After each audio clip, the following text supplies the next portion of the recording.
Voluntaryong nagbalik loob sa gobyerno ang isang miyembro ng Communist Terrorist Group o CTG sa Barangay Zamora, Taliwan, Bohol noong Abril 12, taong kasalukuyan. Kinilala ni Police Lieutenant Colonel John Karin Oliveros Escobar, Force Commander ng Provincial Mobile Force Company ng Bohol Police Provincial Office, ang surenderin na si Margel, miyembro ng Bohol Party Committee, Committee Rehiyon Negros Cebu Bohol Siquijor o KRNCBS, residente ng Talibon, Bohol. Matagumpay na ilunsad ang isang Joint Intelligence-Driven Operation dahil sa pinagsanib puwersa ng mga operatiba ng Provincial Intelligence Unit BPPO, Provincial Mobile Force Company Special Weapon and Tactics, Talibon Municipal Police Station, Regional Intelligence Division 7, Regional Intelligence Unit 7, 702nd Maneuver Company, RMFB 7, Community Integrated Information Support at iba't ibang ahensya ng militar. Kasama sa pag-surrender ni Margel ay ang pag-turnover niya ng isang unit ng Colt Caliber 45, isang steel magazine at 5 bala.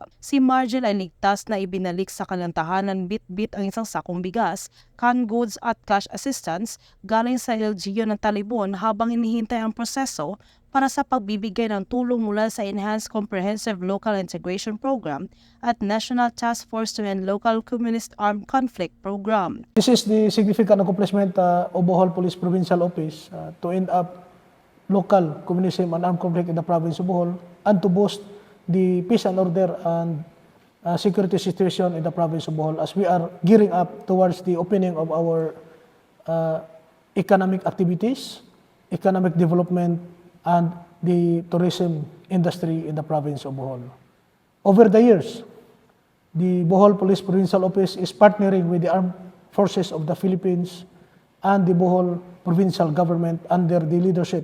of Governor Enrico Aristotol Amintado to end communist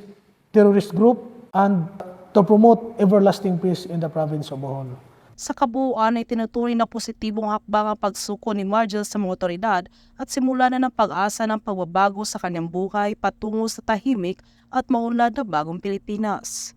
Mula dito sa Bohol Police Provincial Office, ako yung Police News Network Correspondent, Patrolwoman Nikia Cañedo, alagad ng batas, taga-taguyod ng Balitang Pulis.